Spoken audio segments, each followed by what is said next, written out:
Bom dia a todos. Agradeço os organizadores por essa oportunidade, por me dar também a oportunidade de estar com o Dr. Reinhold Stefanes, que eu trabalhei no Ministério de forma muito produtiva naquele tempo, não é? E um pouco que eu vou apresentar aqui foram temas que a gente começou a desbravar lá naquela época, né, na Embrapa.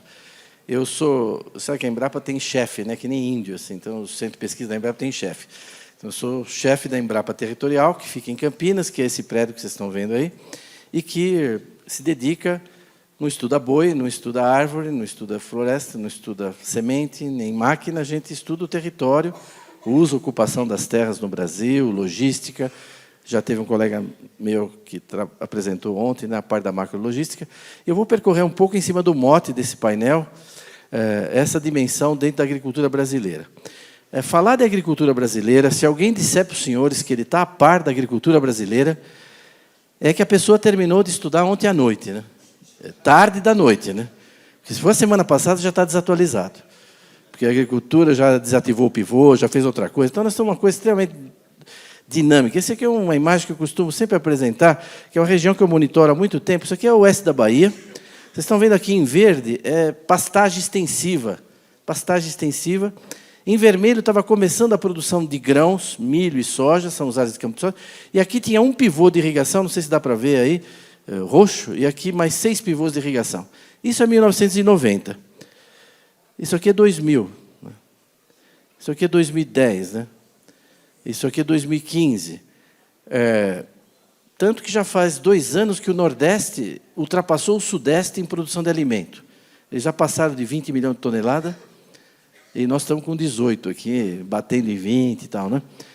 Desde o século XIX não acontecia do Nordeste produzir mais alimento que o Sudeste. Né? Isso se deve a essas regiões, né, que mecanizaram o sul do Maranhão, do Piauí, do oeste baiano. Então, é uma realidade muito dinâmica essa da agricultura. Claro que deu essa dimensão conhecida da agricultura brasileira, de liderança mundial, né, tanto na produção como na exportação de diversos produtos agrícolas. E isso também tem o lado econômico, porque se a gente... Não adianta produzir muito se você produz caro. Né? Nosso arroz tem que ser mais barato que o da Tailândia, a nossa soja tem que ser competitiva. Não é só produzir volume, você tem que produzir barato para competir. Né? E isso a agricultura brasileira está fazendo. Agora, a agricultura brasileira está ajudando o país, vocês sabem, todo mundo já aqui nesse evento mesmo evocou o quanto... Essa imagem do Jornal de Minas ela virou um meme aí, né? A agricultura tirando o Brasil da lama, né? Fazendo o país voltar a crescer, e a gente sabe o papel que ela tem tido. Nosso centro, nós trabalhamos com 3 realidades que vão me permitir aqui de falar rapidamente sobre essa dimensão da proteção, da preservação e da produção. É a questão da atribuição de terra. Deixa eu desligar aqui o meu celular, que eu esqueci de desligar, né? E pronto. Atribuição de terra, ocupação de terra e uso das terras. Agora mesmo estava tendo um debate que tocou em vários aspectos disso. São dimensões parecidas, mas elas não são confundíveis. Né? Os agrônomos insistem muito nelas, com razão. Uma coisa é a atribuição de terra, outra coisa é a ocupação, outra coisa é o uso. Eu vou, então, percorrer rapidamente aqui, talvez 5 minutos com cada uma, para a gente dar uma ideia da situação nacional, e é produto dos trabalhos das equipes lá da Embrapa Territorial. A atribuição de terra é o seguinte: o Estado brasileiro atribui terra. Você tem uma fazenda produtiva, tudo, mas ele pode decidir que vai para a reforma agrária. Acabou, vai. Ele faz um decreto e acabou. Você pode reclamar, a TDA, o valor, está desapropriado. E, se quiser ampliar um parque nacional, ele amplia. Então, o Brasil, que era grande, ficou pequeno, né?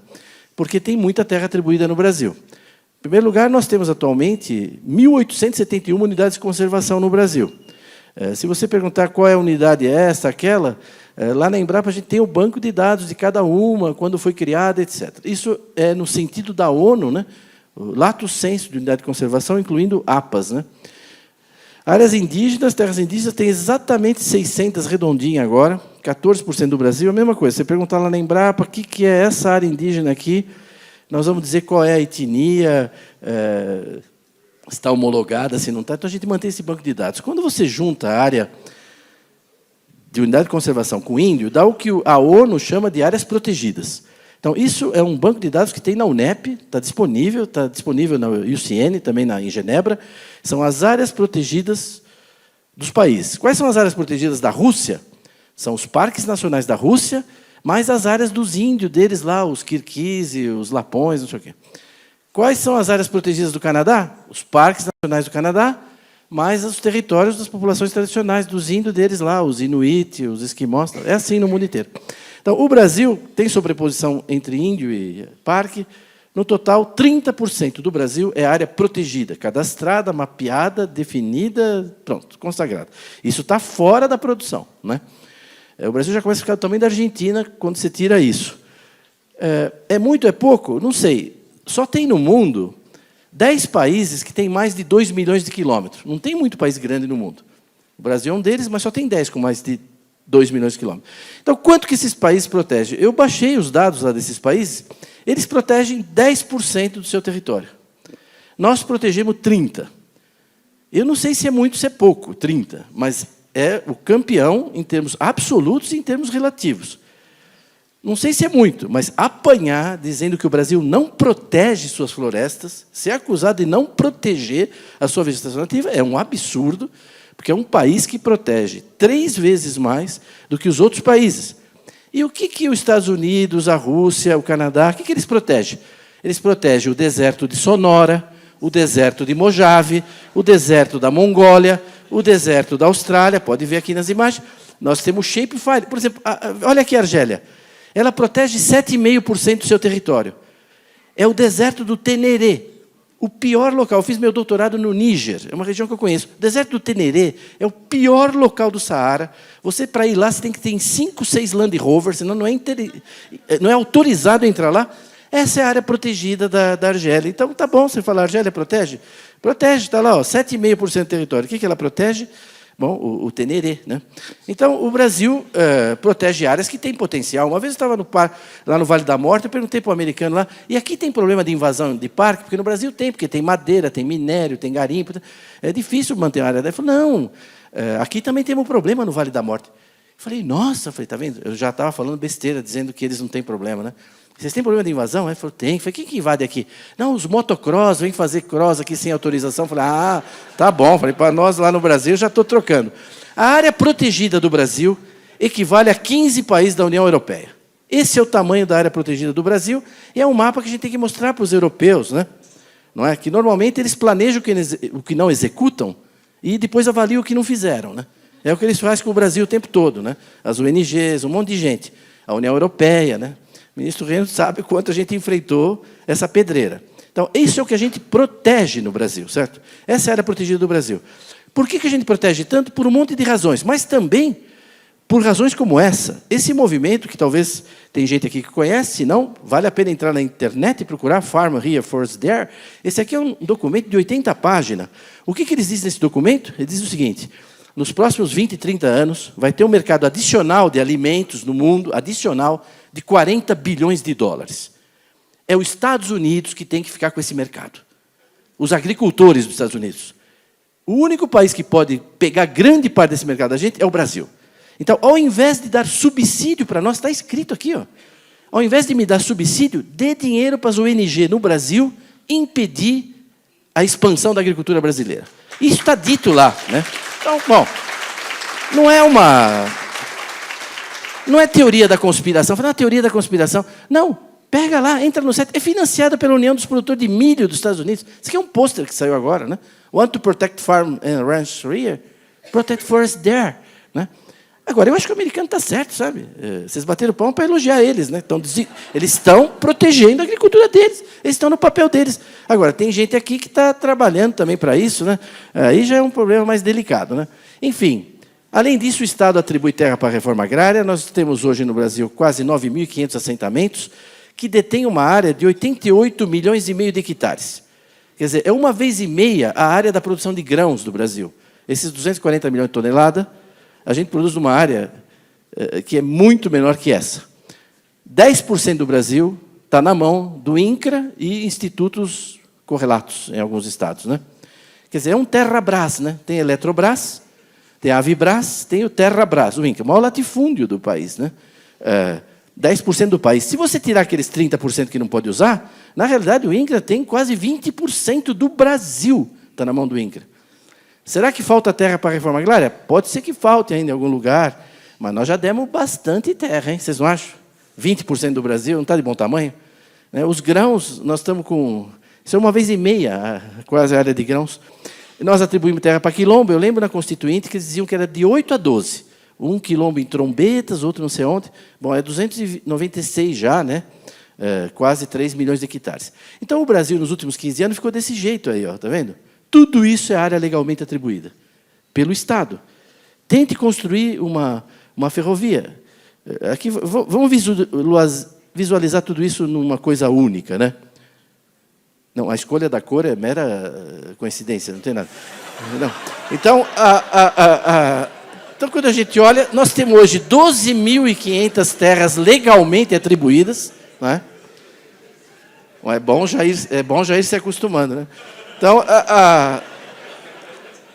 37% do país está legalmente atribuído. Tente fazer uma rodovia aí. Ah, mas aqui pode fazer agricultura no branco? Pode, vai de helicóptero, planta de helicóptero, sai de helicóptero. Essa é a situação, né? Então, eu não queria gastar mais tempo nisso, que já estou ultrapassando aqui o que eu previ. Essa situação das áreas legalmente atribuídas. Está bom? Não, não está. O pessoal quer mais unidade de conservação, o índio quer mais terra, a reforma agrária quer mais terra, os quilombolas querem mais terra. Uma vez nós fizemos uma reunião com o presidente do Brasil, o ministro deve lembrar. Não, mas é legítimo o índio. Eu falei, não, é legítimo. O problema não é legitimidade. Não cabe. Não cabe. Eles estão querendo 6 milhões de quilômetros a mais. Eu dei uma sugestão até lá, talvez o ministro lembre. Falei, olha, presidente, o senhor anexa o Uruguai, a Argentina e a Bolívia. Paraguai não, porque eles estão indo tão bem, né? Tu deixa, ela já teve problema no passado, melhor deixar. Vai dar os 6 milhões, aí pronto, atende todo mundo, entendeu? Porque não cabe no país, né? Então, isso é atribuição de terra, certo? Um país que atribui 30% do seu território para proteção. Só que existe uma outra coisa chamada preservação, que foi falada agora. Foi evocada agora, inclusive, na conclusão do painel. É que a área que poderia ocupar, na realidade, não pode, né? Se você olhar aqui, vamos voltar aqui. O governador do Amapá, ele só anda nesse cinza aqui, ó. No vermelho, ele não entra. Ele não entra, o governador do Amapá não entra, porque Parque Nacional depende de CMBio, é área indígena, ele precisa de autorização da FUNAI. Então, ele só anda dentro desse cinzinho aqui. Para desenvolver o Estado, ele tem esse cinza, Roraima tem isso. Só que nessa área tem que ter 80% de reserva legal. Porque como o Estado não está quase protegido, é importante que a agricultura, não é, preserve 80% da área que sobrou, né? Então, a mesma coisa vai acontecer aqui no Acre, em Rondônia, etc, né? Então, é disso que nós vamos falar agora. A gente não sabia quanto que os agricultores preservavam mesmo. A gente tinha os dados do censo, mas no censo a pessoa chega lá e pergunta, quanto você tem aí? 1.000 hectares. Quanto tem de floresta? 200. Quantos boi você tem? 40. Mas não é possível, estou vendo um rebanho lá de 2.000. Ah, mas é para falar vaca também? Bezerro? O senhor falou boi, né?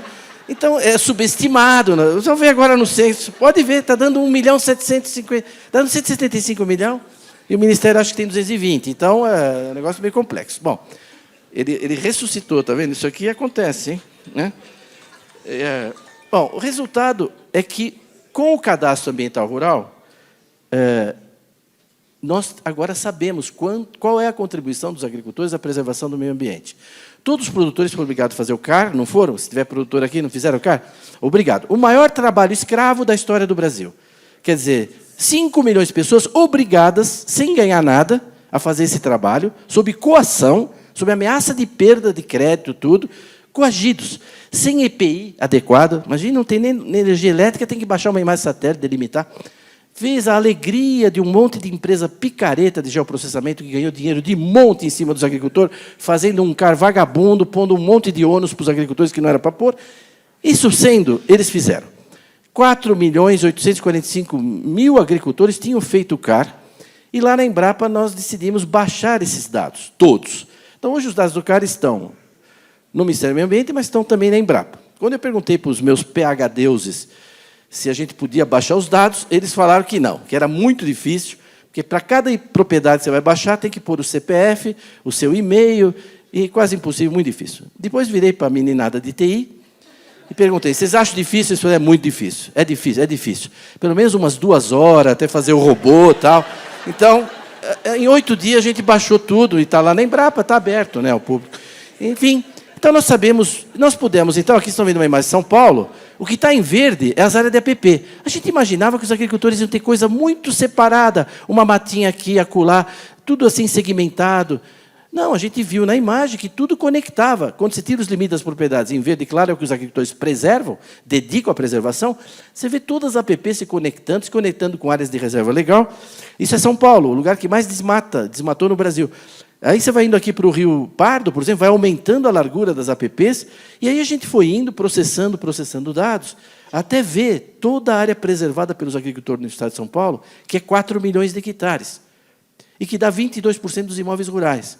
Quando em São Paulo, eles deveriam ter uns 10%, porque eles desmataram tudo no século XIX, entendeu? Começo do século XX. Mas 22% da área dos imóveis está preservada dentro das propriedades. E a gente foi indo, até uma experiência metafísica para mim. Minha carreira na Embrapa é antes do CAR, depois do CAR, porque a gente viu o Brasil. Está vendo? Tudo isso aqui, com 10 metros de detalhe, nós temos isso na Embrapa, eu posso, se tivesse no computador, ir fazendo zoom até chegar em cada imóvel, dos quase 5 milhões, com 10 metros de detalhe, todas as áreas que os agricultores, não é, pecuaristas, etc., seringalistas, estão dedicando ao meio ambiente. Bem, o total disso, 218 milhões de hectares. Vocês entram no site da Embrapa, tem lá os dados por região, por estado, por micro-região, tem os mapas, tem tudo lá. Isso é metade da área dos imóveis brasileiros. Então, o agricultor brasileiro é o único no mundo que cultiva metade. Todo agricultor tem uma propriedade rural, ele usa não sei quanto, no mundo inteiro. No Brasil, só metade. Na Amazônia, menos que metade. Aqui no Sul, mais que metade. Mas no país todo dá isso. Dá 25,6% do território nacional está preservado pelos produtores rurais. Ora, se eu preservo aqui em Forquilinha, vamos falar um lugar, né? Ou em Naumitox, né?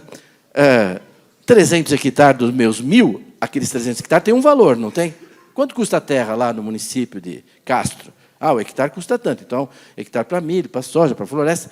Então, nós temos essa base de dados da Embrapa e nós fomos calculando, município por município, imóvel por imóvel, qual o valor patrimonial que o agricultor está imobilizando em prol do meio ambiente. Né?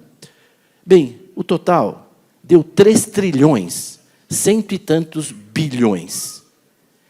Então, eu pergunto para os senhores, qual categoria profissional no Brasil, bombeiro, jornalista, pesquisador, militar, dentista, médico, qual categoria profissional dedica do seu patrimônio pessoal, privado, e mobiliza 3 trilhões em prol do meio ambiente? Qual? Eu não conheço. E mais, essa é uma poupança que você é obrigado a pôr 100 mil, não remunera nada, não pode retirar, e ainda tem que pagar todo ano para manter na poupança. Porque se pegar fogo, a culpa é sua. Tem que fazer acero. Se o animal invadir, a culpa é sua, tem que manter cerca. Se vierem roubar madeira à noite, a culpa é sua, tem que pôr vigilância. Nós não terminamos ainda, mas nós estamos calculando o custo de manutenção dessas áreas anuais e achamos que os agricultores estão desembolsando aí por ano e gastando do seu tempo, tudo com isso, quase 20 bilhões de reais. Então, quando você junta a área protegida, está claro? A área protegida, os parques e tal, com a área preservada, dá metade do Brasil. Metade do Brasil, certo? Isso equivale a 28 países da Europa. Então, nós estamos protegendo e preservando uma área igual à União Europeia. Ainda cabe umas 3 Noruegas de sobra aí. Só por causa da Noruega andou falando besteira, né? Então, está aí. Agora, além disso, nós temos aqui, se vocês olharem aqui, está vendo esses brancos aqui? Isso aqui é terra devoluta. Rio Amazonas, água, inundável, e ainda falta cadastrar um pouco de agricultor, tem uma área militar grande aqui, o cachimbo, são áreas que estão preservadas. Quando você junta tudo, dá 66,3% do Brasil dedicado à preservação da vegetação nativa e da biodiversidade. Por quê? Porque é o país mais rico do mundo, é um país que já resolveu todos os seus problemas de saneamento, de saúde, de infraestrutura, não é? Bom, a Sanepar pode atestar aqui como o país já resolveu tudo. E aí, como nós temos um fundo soberano que as nações invejam, a maior renda per capita do planeta, a gente fala, vamos deixar, né, 3/4 aí para a turma, né, ajudar o planeta. Né? É normal. Dá 48 países e territórios da Europa, quando você junta tudo isso. É bom porque já tem os ucranianos aí, se tiver, a Ucrânia cabe dentro também disso aí. Né? O polaco, está todo mundo aí. A Letônia, Estônia e tal. Então, esse é o queijinho do Brasil, que a gente chama de... Eu vou passar 2 minutos, posso do meu tempo, rapidinho. Vocês autorizam 2 minutos? Eu falei, bom, então tá bom, ministro. Então, bom. Ele falou, então, ó, quando a gente faz o queijinho do Brasil, dá isso, ó, 1/4 do país preservado pelos produtores. Unidade de conservação integral, terra indígena, aquelas terras devolutas e não cadastradas, no total, 66%. A agricultura usa 30%. Só que para a lavoura, 7,8%. A gente cultiva toda a produção de cana, toda a produção de soja, de milho, de algodão, de fruta, 7,8% do território. É pouco, né? Então, esses são os números que vocês têm que sair com eles na cabeça daqui. A gente só cultiva toda essa produção agrícola, 7,8% do Brasil. Tem as pastagens, né? Que uma parte até significativa é pastagem nativa, com vegetação nativa, Pantanal, Pampa, Caatinga, etc. Então, não tem nenhuma categoria profissional que preserve mais o meio ambiente, dedique mais recursos a isso, do que os produtores rurais brasileiros. Então, isso tem que ser conhecido, isso tem que ser dito. Eu estou feliz que agora, no voo que eu vim para cá, eu trouxe uma para deixar com o ministro Reynolds e com quem tem interesse, a revista de bordo da Azul, agora, no avião, está com essa matéria de uma página sobre o nosso trabalho da Embrapa Territorial e falando que os agricultores são os que mais preservam. Até que, enfim, né, alguma coisa começa... Então, para ser reconhecido, alguém falou de serviços ambientais antes, você precisa primeiro ser conhecido, né? Você precisa ser conhecido, o pessoal nem conhece. Como é que vai ser reconhecido se não é conhecido? O Brasil é assim. Quer ver como é que os Estados Unidos? Nós baixamos os dados dos Estados Unidos, complicado, um trabalhão, 4 meses, porque assim, morango, amendoim e tal. Olha como é que é os Estados Unidos. Assim. Os Estados Unidos preserva 20 e usa 80. E a gente, assim. Então, eu costumo dizer o seguinte, acho que vocês vão entender, hein? É meio tupi-guarani isso aqui. Nós somos assim porque nós somos assim. E eles são assim porque eles são assim. Certo? Concordo? Né?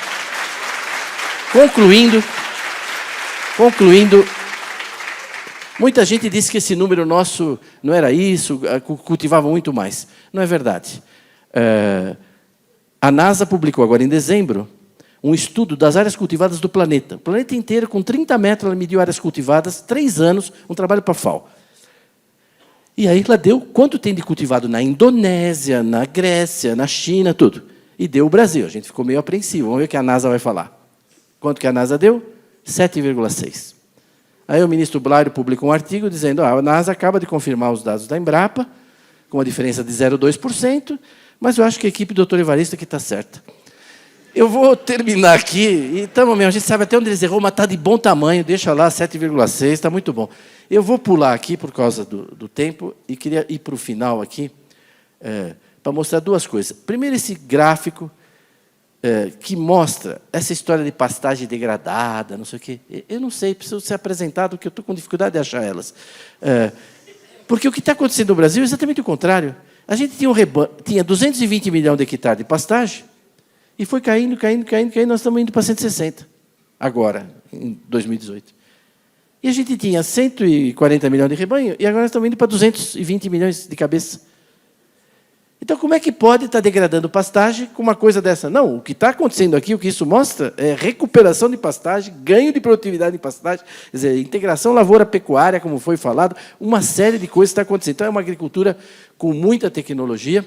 Vou terminar meu penúltimo slide fazendo uma pergunta para vocês. Qual a diferença entre pensar e refletir? Qual a diferença entre pensar e refletir? Tem muita gente que tem pensamento sobre a produção brasileira, sobre a agricultura. A mídia pensa, a Gisele Bündchen pensa, um monte de gente pensa coisas sobre a nossa agricultura. Eu tenho uma definição que eu acho que refletir é incomodar os pensamentos. Eu participo aqui em Curitiba há mais de 20 anos do Instituto Ciência e Fé, e lá é um lugar que a gente reflete, por exemplo, gente muito qualificada, tal, da universidade, reflete. Então, esses dados são importantes a gente divulgar para fazer as pessoas refletirem. Elas têm pensamentos sobre a produção agropecuária brasileira, sobre a sustentabilidade da agricultura, frequentemente equivocados. Durante esse evento todo, vocês viram várias pessoas com informações relevantes para a agricultura. Eu trouxe aqui o segmento de proteção, preservação, né? Vocês viram o uso da terra. Esse material que eu apresentei, você encontra num livro meu, que aqui no Paraná tem andado bem, 50 Tons de Verde. Né? Era o nome. É que o editor cortou os 50 na última hora. Fiquei, verdade. Mas como você vai tirar o negócio? Não, então... Ele existe em inglês também, né? Shades of Green. Vocês encontram essas informações lá. É verdade, existe em inglês, em português. Já esgotou. 7.500 vai ser a segunda edição aqui. Até a FAEP daqui vai participar conosco. Aqui tem meu e-mail. Eu agradeço a atenção e sempre respondo e-mail curto, né? Não me peça, envia tudo que você tem sobre agricultura na Amazônia. Aí não, mas assim, muito obrigado.